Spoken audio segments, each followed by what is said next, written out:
Pat Brosnan, live from the Batcave, brings together America's foremost voices in law enforcement, intelligence, and national security for hard-hitting, fact-based analysis on crime, homeland security, and domestic counterterrorism. A highly decorated former NYPD detective and national security expert, Brosnan brings razor-sharp perspective and battlefield-tested insight to every conversation. For over 20 years, Pat Brosnan has been a trusted presence on Fox News, Fox Business, Newsmax, CNN, MSNBC, and Inside Edition. Uncompromising, unflinching, unblinking.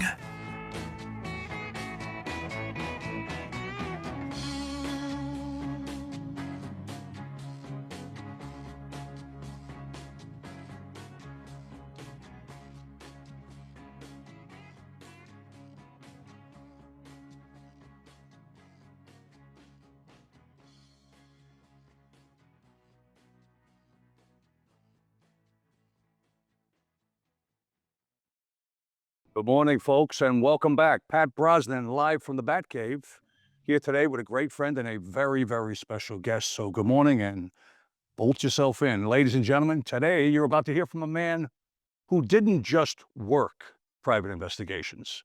He defined them. Jules Kroll is widely recognized as the architect of the modern private intelligence, due diligence, and risk advisory profession.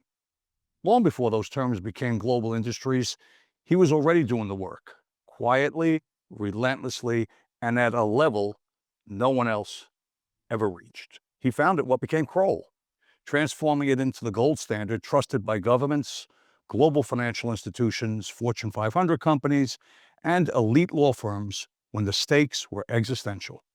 Massive fraud, corruption, stolen assets, threats capable of collapsing entire institutions. What sets Jules Kroll apart is that he never viewed investigations as merely commercial work. He saw them as a public trust, deeply tied to education, ethics, and the rule of law. That philosophy is reflected in his service as chair of the Board of Trustees of John Jay College of Criminal Justice. He's the former chair of the Board of Visitors of Georgetown University Law Center, and as a trustee of Cornell University. He helped shape how future investigators, prosecutors, and lawyers are trained to think about truth and accountability. In a landmark profile, Time magazine called him, and I quote, the world's most famous private detective, end quote. That's a hell of a moniker. I salute him, because before Google, Wall Street had a phrase, quote, make sure to Kroll that guy, end quote. His name, Kroll, became shorthand for uncovering the truth. Completely. Shorthand, Kroll, made it a verb. If truth has an infrastructure in the private world, Jules Kroll built it. Ladies and gentlemen, it's an honor to welcome a pioneer, a living legend, and a guardian of facts, Jules Kroll. Good morning, Jules. Morning, Pat. Thank you very much. That's a very kind and generous introduction. Well, you know, Jules, I don't know of any other surname ever that is also an adverb, is a verb, is an adjective, a noun. It's just a preposition. It's just amazing. I was an English major 100 years ago, so I really appreciate it. A Kroll report, it's astonishing, the gold standard, the level of investigation that you carved your way through. But first I want to go into some of your amazing work and very important work at John Jay and Georgetown Law, and also at Cornell as a trustee. How did your investigative career shape your belief that education and criminal justice must be inseparable? Thank you, Pat. I went to school at both Cornell undergraduate and then Georgetown Law School, and both places had a profound effect on what I had hoped to do, and in some occasions actually did. But the first mention I wanted to pick up was John Jay College of Criminal Justice. It is the largest institution of criminal justice in the world today.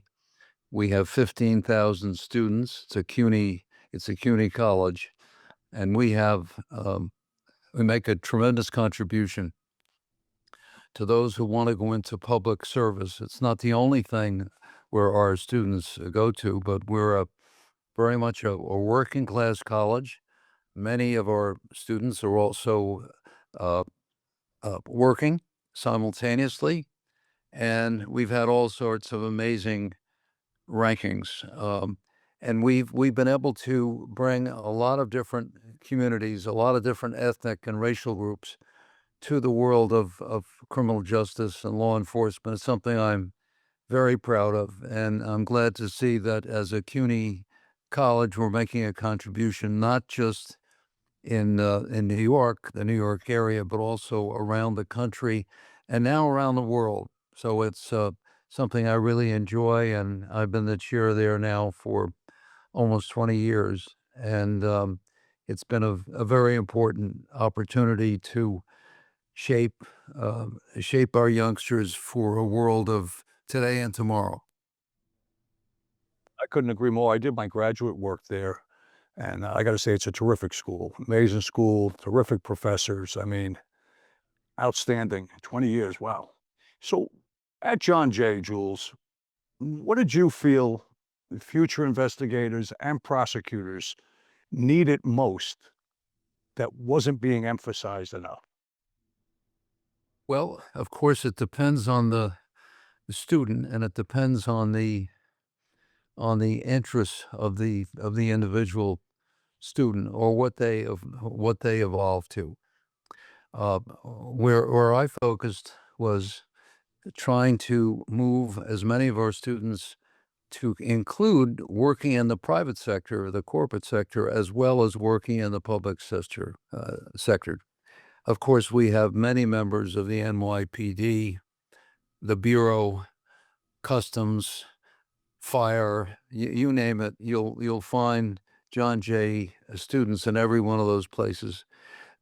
But in addition, our faculty, we have a very substantial adjunct faculty who are already in all the worlds and disciplines that we want our students to know about and learn about, whether it's cyber, whether it's white collar crime, whether it's corporate corporate security, and we are blessed with a very substantial adjunct faculty in addition to our full-time faculty team. So it was no one area in particular, but we do cover the waterfront. And what we try to do as an institution is be an institution of convening to bring people together, to provide a forum so these issues can be discussed, just as we're dealing with today around the country. The federalization of the law enforcement process that we're seeing is a subject of active debate and discussion. The subject of of race and that plays in potentially in criminal justice, religion, issues like anti-Semitism and hate crimes. So our faculty covers these areas, but many others, and some are historical, and others are places and interests that are very current and real world every 24 hours that we live with it these days. Outstanding. You know, Jules, before you founded your firm back in 1972, you were a prosecutor.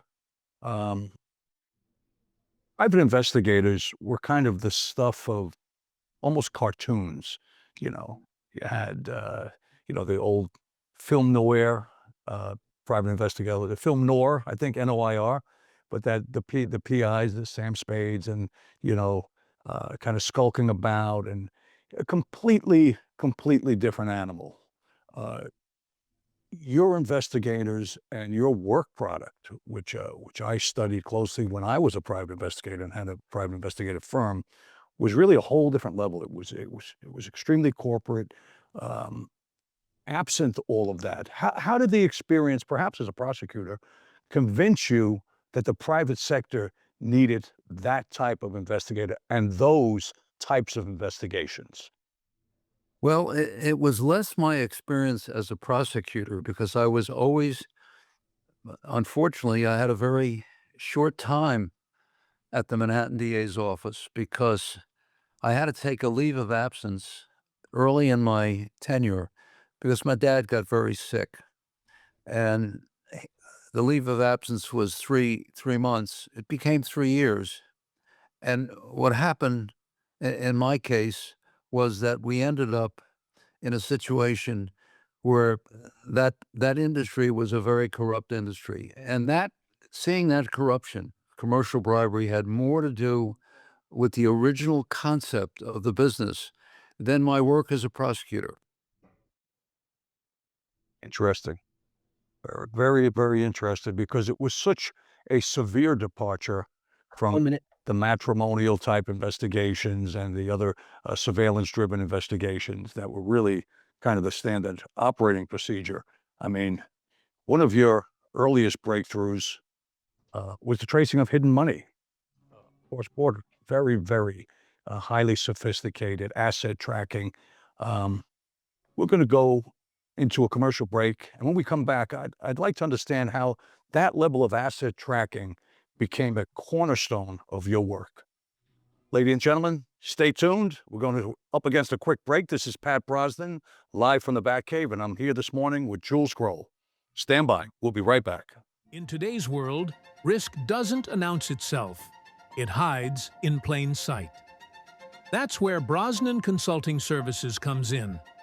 Founded by industry veteran Patrick J. Brosnan, we provide risk advisory and protective intelligence solutions for individuals, corporations, and institutions that can't afford uncertainty.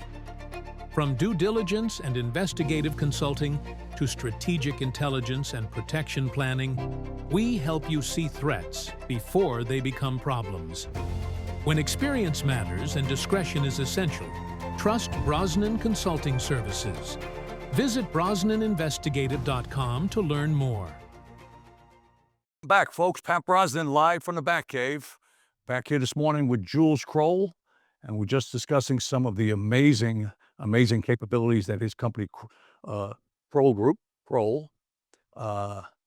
performed over the years, but particularly asset tracking across borders and how that was a cornerstone of your work. Jules, take us through it.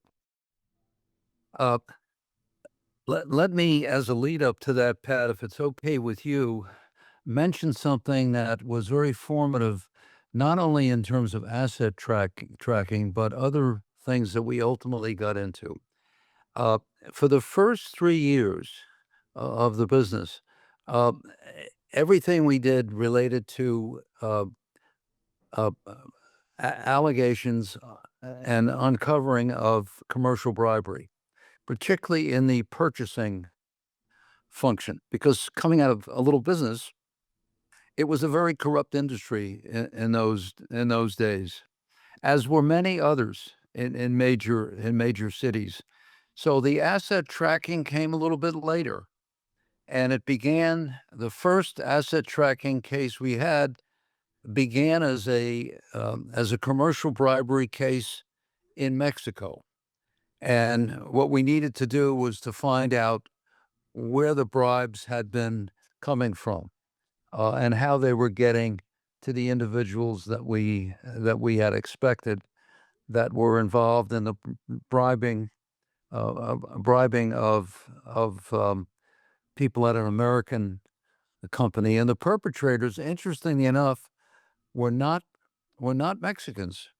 They were Argentinians working in Mexico, because the Argentinians were a very highly respected group of business people. But in this case, they were also quite corrupt, and it led us to tracking of funds in Panama, where there, was a center of a lot of corporations set up for illicit purposes. So that's really where it all began, almost the accident of a particular case.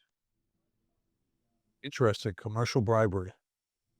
So that really led to that. Yes, Look, we I didn't. can understand how that would occur. Yeah, commercial bribery was where I got my my teeth cut, and it was commercial bribery in a very narrow area, initially with printing paper and that world, because that's a world I came out of.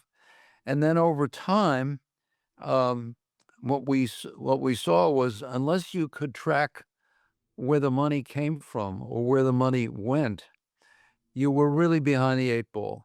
And that case really broke it for us and taught us where it was coming from. And by accident, a number of the people were from foreign countries, and in many cases, it was the people from foreign countries who were being victimized by corrupt American purchasing agents.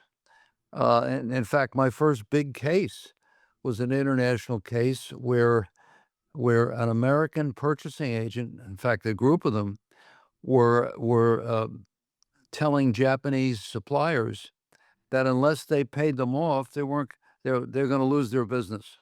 So it began in unanticipated ways, and we adjusted accordingly.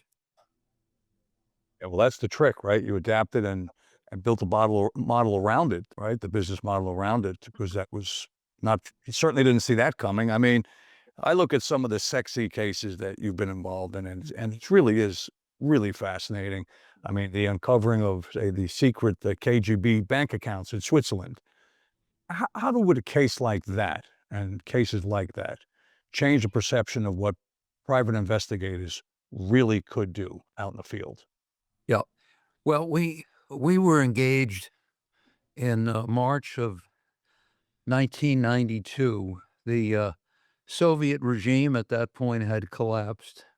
Yeltsin became the head of the country, and his vice his vice prime minister was a man named Igor Gaidar, and we were hired by the Russians, who had replaced the communist regime. When I say replaced, I use it very loosely because they were never really replaced. And so we were given the assignment to find out where the KGB had salted money for their secret activities and for their own institution. And those led us to a lot of places, including Switzerland, but also including places like Canada and the United States and Southeast Asia. So those were the early days. It was very complicated because many of the former KGB agents were still part of the operations. So in that period of time when I was going back and forth to Moscow and was reporting our findings, it wasn't clear to me what was happening with those findings. I'm sure some of it never saw the light of day with the Russian government at that point. So that was the beginning of that.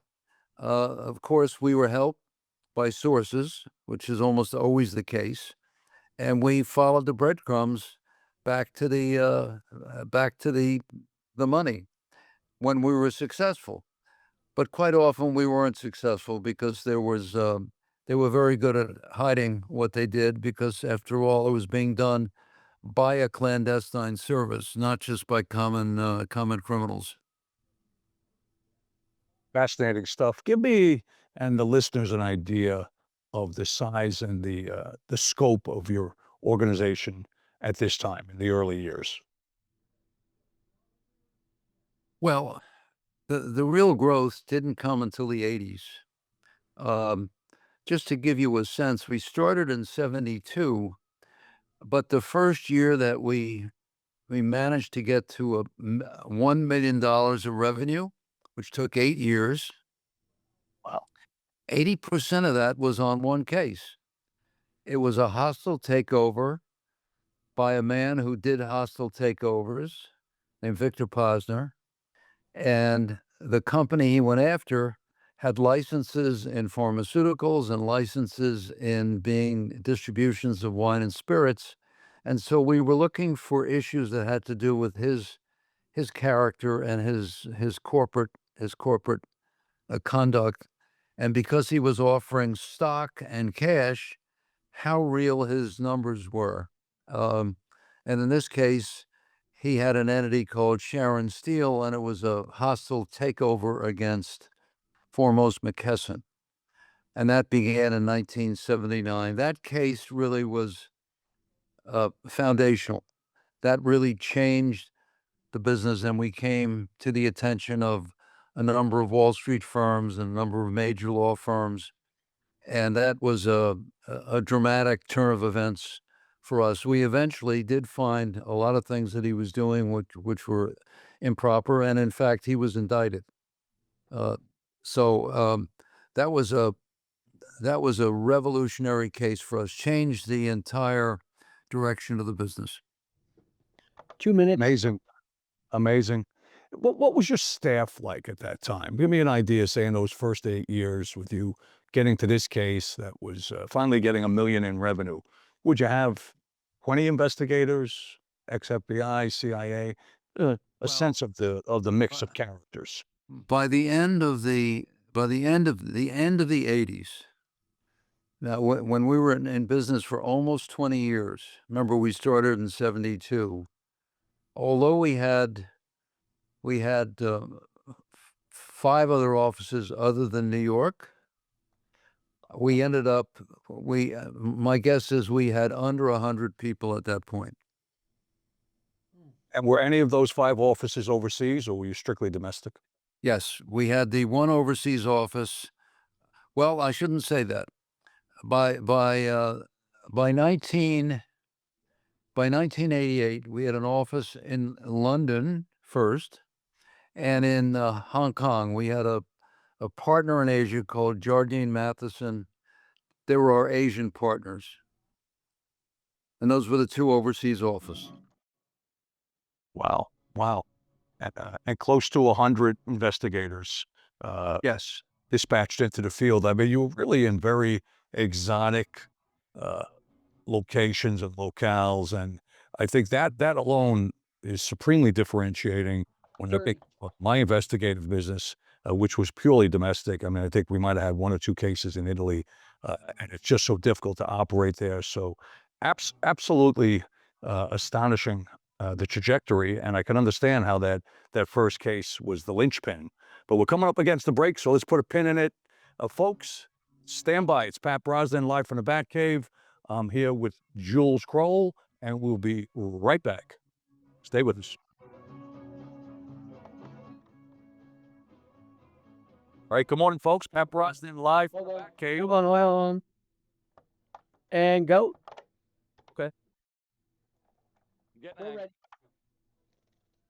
Morning, folks. Pat Brosnan live from the Batcave, and I'm back here with Jules Kroll.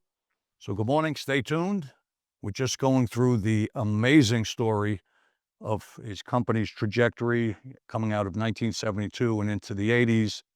And Jules, your team, your company, was tasked with locating Saddam Hussein's hidden fortune. Walk us through that case and what made it so complex. Okay. Well, let me give you a brief history. The first time we did an investigation into a former head of state, it was a pro bono assignment that we did for the U.S. Congress. The late Congressman Stephen Solars had been getting information about the Marcos family and the monies that they were stealing. So Steve called me in 1985, and he said, "Listen, we've got some very good intelligence from a group of Filipino expats, and it looks real, but I want to hold a hearing because a lot of U.S. funding is going right out of the Philippines into the pockets, we believe, of the Marcos family." That was the first time we looked at a former head of state, and needless to say, that turned out to be the case.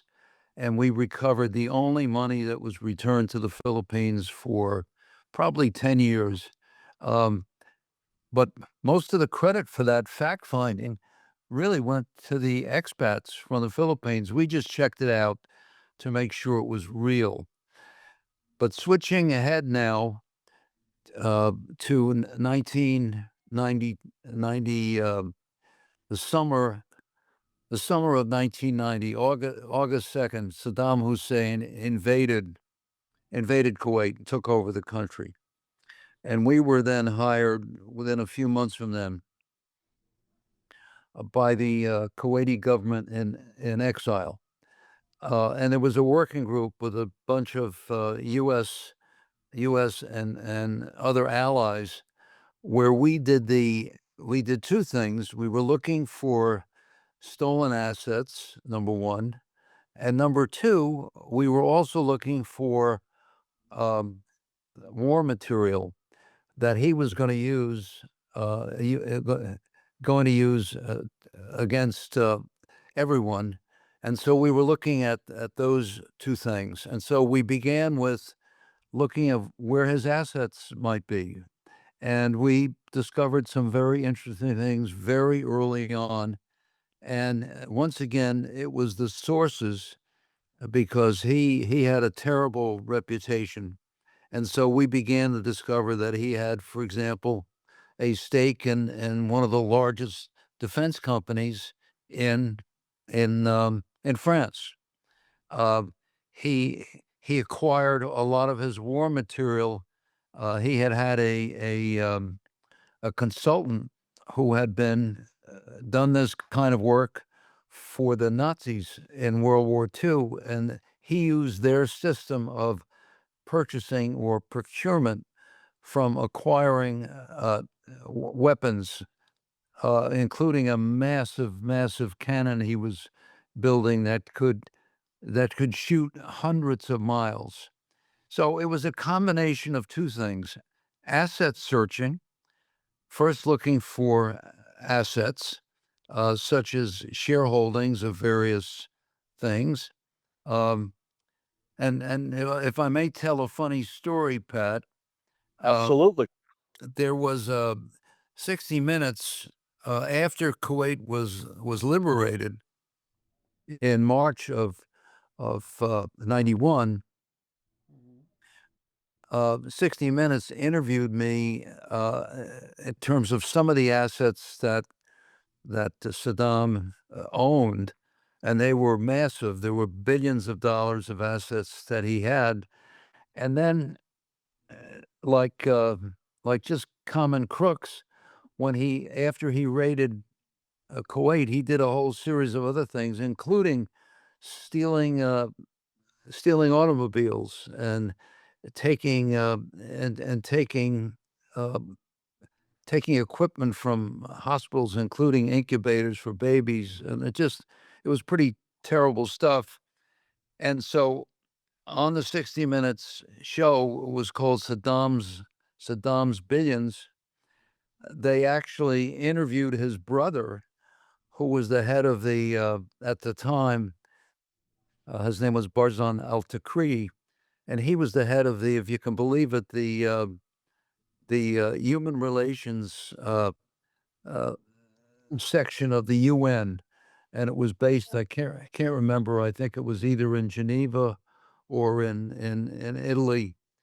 And Steve Croft, who was the reporter, doorstopped him and confronted him with the money that they had taken.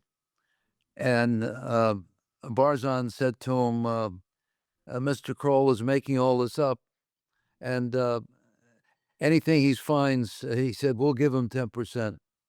But we found a tremendous amount of money, and it was good old-fashioned source work and basic looking into tracking accounts, see who they did oil trading with, things of that nature, Pat. Priceless. He was willing to cut you in on the vig, 10 points. Yeah, and Make it up. I told Barzan when I was interviewed on the same show that I accepted his offer. He was later on, he was one of the people, along with his brother, was, if you remember the deck of cards, he was in the deck of cards, so he's not with us anymore. Yes. Nor of course is his late brother, who was a pretty horrific human being. That's for sure. Well, thank God for the deck of cards. Jules, we touched on earlier, mentioning adverbs and adjectives and your surname, but before Google, Wall Street would say, and I've had it asked of me as well as an investigator, make sure to Kroll that guy. How did your name become shorthand for truth finding? Well, what happened was we started doing that work slowly in the late 70s. Believe it or not, it was not a very common practice to investigate people before they did a public offering, or to check people out if they were going to become a customer. A few firms did it, but not many. Remember, Wall Street was a very small industry in the 70s. And in fact, so were a lot of service organizations. So, for example, in 1970, the largest law firm in the world was Sherman and Sterling. You know how many lawyers they had, Pat? 100, 100. And they were the largest law firm in the world, Wow. except for a couple of franchise operations. Uh, the net worth of Goldman Sachs, maybe it was 20 or 25 million dollars. Lehman Brothers, 13 or 14 million dollars. None of the big, well, there were eight accounting firms at that point. None of them had $1 billion in revenue, and today these are massive organizations. So everything was smaller, including us. So we got going on doing this due diligence work in the in the late 70s. It was very low key, and I think the biggest change happened in the early 80s, and it became more and more accepted. Uh, in fact, a requirement to do this kind of due diligence, and part of it was because there had been some deals that had gone wrong, and so that's how we got there. The first one, the first Wall Street firm we did it for, my recollection was, I think it was Dean Witter in the late 70s. This is long before some of the major banks and the investment banks started to do it. And then after a while, virtually everybody became our client. Absolutely amazing. I mean, and that's great context when you think about Sherman and the biggest law firm, 100 lawyers. I mean, say it's in the thousands. There's so many, and the context of the net value and the revenue on the firms. It really is amazing because it's not 100 years ago. We're talking 40, right? We're talking late 70s or early 80s. So it's not medieval history exactly, but who would your competition be? I was digging for the name and it just came to me. I remember reading about Terry Lenzner. I think Yes. that fell in Washington. I think he might have been in Nixon's cabinet. Did you know him? Was he considered a competitor? Well, he actually was not in Nixon's cabinet. He was part of the Watergate, part of the group investigating President Nixon. He was part of the Watergate Commission. So he was a young prosecutor. That was in the early 70s when President Nixon underwent the Watergate investigation. And later in the late 70s, early 80s, he was part of a law firm, and that law firm did work. Um, they did defense work, and they did investigative work as a law firm. Ultimately, what happened was somewhere in the early 80s, he decided to set up an independent investigative firm. And Terry's not with us anymore. He passed away. He was a very capable guy. He never got he didn't operate at scale because he basically ran virtually every case himself personally. So there was Terry Lenzner would have been probably the most prominent guy in the United States, but our relative sizes were maybe at his peak, he was 1/20th our size. So it wasn't, but he did very good work. He was a very smart guy, and he had some famous cases. So at that point, there weren't there were some small firms in in the UK. UK had actually more people in our business than there were in the United States. They always love the whole investigative genre, and a firm that was very early in the game.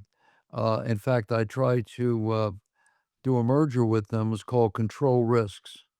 And their specialty for many years was kidnap and ransom cases, which is a horrible area to work in, but that's what their expertise was. And then there was a group out in Hong Kong, and that group, their specialty was looking into counterfeiting cases. So what happened was, what was springing up around the world were people who were specializing in one thing or another. But because we had started so much earlier, by the time I retired from the business, we were up to 5,000 people at that point. We had 64 offices in 32 countries. So it had become and our revenues were at that point were at $1 billion as of 2000, the summer of 2008. So it had become a pretty good sized business at that point, and there was nobody remotely our size. There was nobody even anywhere close. I mean, to have $1 billion in revenue in that world and 5,000 professionals operating at that level globally is really a testament to extraordinary success. I mean, having built a business myself, I understand the extraordinary lift associated with it. But 5,000, wow, absolutely amazing. And I did know of Control Risk, and it seemed to me like your broader application of risk mitigation was so different from the others that were kind of just subsections of it. They had a niche, whether it was kidnapping and ransom or counterfeiting. But your broader risk mitigative structure in the business, I think, was a part of the key. But folks, we're coming back up on a hard break. Pat Brosnan live from the Batcave. I'm here with Jules Kroll, and stay tuned for the world's most famous private detective. And I quote, and he's humble, but I'm going to dig in here after the break. Is your organization prepared for today's technology and security challenges? At CMS Technology Partners, we deliver customized, best-of-breed solutions that protect your people, your property, and your peace of mind. From AI camera vision and real-time threat detection to advanced mobile weapon screening and X-ray imaging systems, we help you stay ahead of evolving threats without replacing your entire system. Plus, our expert team builds secure, scalable IT infrastructure, network and cloud solutions designed to fit your exact needs. With over 20 years of experience, CMS Technology Partners brings the technology, service, and support your business deserves. Visit callcms.com to see how we can strengthen your security and tech, so you can focus on what matters most. Good morning, folks. Pat Brosnan, live from the Batcave. I'm back here with Jules Kroll. So, Jules, I was wrestling on the break with trying to understand what would be the greater compliment to have your surname identified around the world as being synonymous with truth-finding, or being called by none other than the Time magazine, and I quote, the world's most famous private detective. And I have decided that it is the world's most famous private detective. Tell me about that magazine article, and what do you think they were really emphasizing in such a appropriately suited title, which is, I salute you, amazing. in the context of the article? Well, it was, I think it was their way of trying to draw attention to the space, and it was also their way of attacking the private detective industry. And it has always been fascinating to me how different different organizations, many of whom today do investigations in the context of a law firm, a search firm, you name it, a consulting firm, um, that they are held to a different standard than we are. And one of the things that I have been dealing with throughout my career is, um, we may call ourselves, um, risk mitigators. We may call ourselves forensic auditors, but media likes to refer to us as gumshoes or as spies. So some of the references are tongue in cheek when referring to us. Um, so I don't know how to answer the question any better than to say, Pat, when it comes to what you call what we do, it's on the eye of the beholder. Our people historically, um,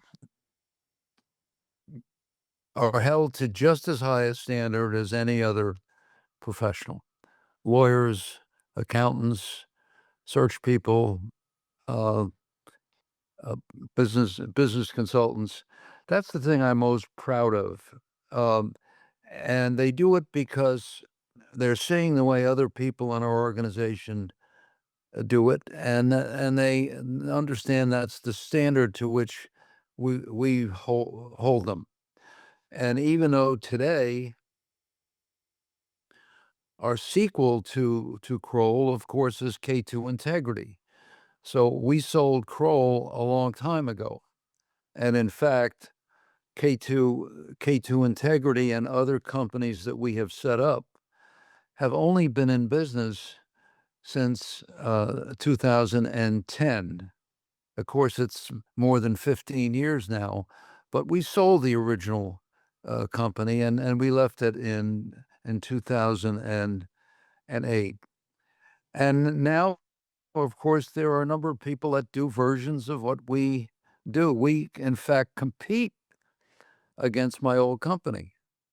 So it's a bit of a schizoid existence.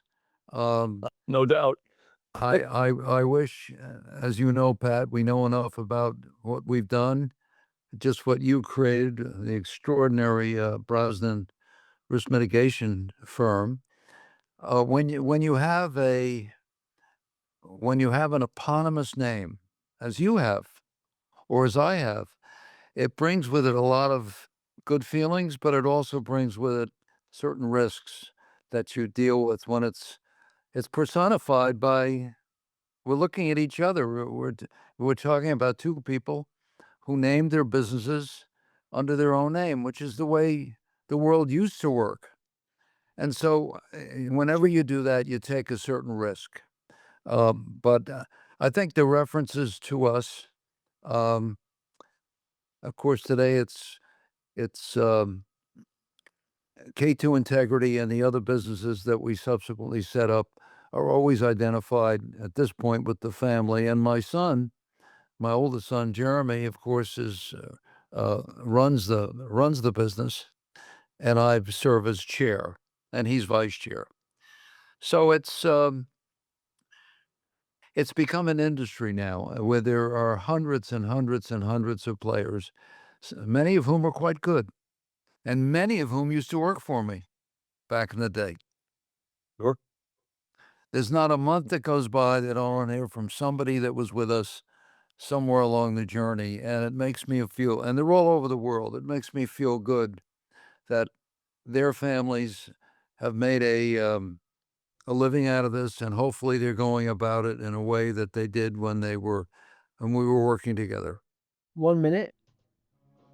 Well, I will say this, that I got a hold of a Kroll report a number of years back, and I know I shared this with you when we met a few years back, when I had my investigations company as part of the company, a small piece, and I was blown away. And I promptly, imitation being the most sincere form of flattery, I copied the style, the format, just the whole structure, and it really, really was a differentiator from everything I've seen from other companies, as well as what we were doing, which was really a whole different matter entirely. I mean, you guys took it to a completely different level, and I can't say 5,000 investigators globally, $1 billion in revenue.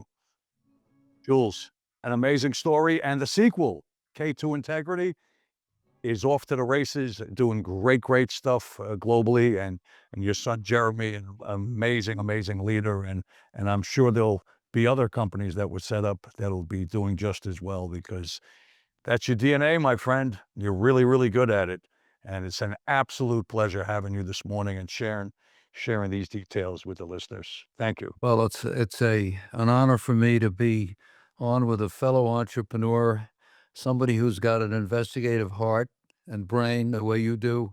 So I look forward to getting into a lot of trouble together with you, Pat. I'm certain, I'm certain we will, and I look forward to it as well. Good morning, and thank you, Jules. Folks, that was Jules Kroll. Wow. Anyhow, Pat Brosnan, live from the Batcave, coming up against it. This is the end. In case you signed in late or you miss it, you can go on and pick us up on a global podcast on any of the platforms, Spotify, Rumble, and the rest of the major platforms. And tune in again next week. Pat Brosnan, live from the Batcave. When the storm hits or when your trees need serious care, you call O'Sullivan Tree Care. O'Sullivan Tree Care is a fully licensed and insured family-owned company, proudly serving Rockland County, Westchester County, and New Jersey. Their experienced team handles it all: tree removals, precision pruning, stump grinding, crane work, and emergency storm cleanup. Fast, safe, and professional. When severe weather strikes, O'Sullivan Tree Care responds when it matters most, clearing dangerous trees, restoring access, and protecting homes and properties. They also supply high-quality mulch and screen topsoil available for pickup or delivery. You call, they haul. What sets O'Sullivan Tree Care apart is reliability under pressure. When others step back, their crew steps forward. Experienced, equipped, and ready to work in the toughest conditions. So whether you're dealing with storm damage, downed trees, or routine property maintenance, make the call to the team you can trust. O'Sullivan Tree Care, 845-359-8733. That's 845-359-8733. O'Sullivan Tree Care, where quality meets reliability and the job gets done right.